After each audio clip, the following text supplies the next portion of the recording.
Hello guys, in today's video I'm gonna show you how to make everyone can make you a member on their private server on your accounts on Roblox, easy and quick.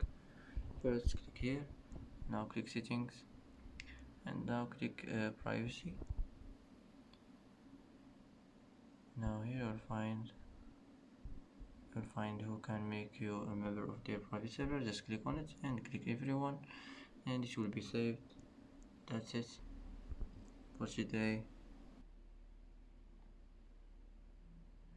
And that's it for today's video. If you like this video, don't forget to like and don't forget to subscribe.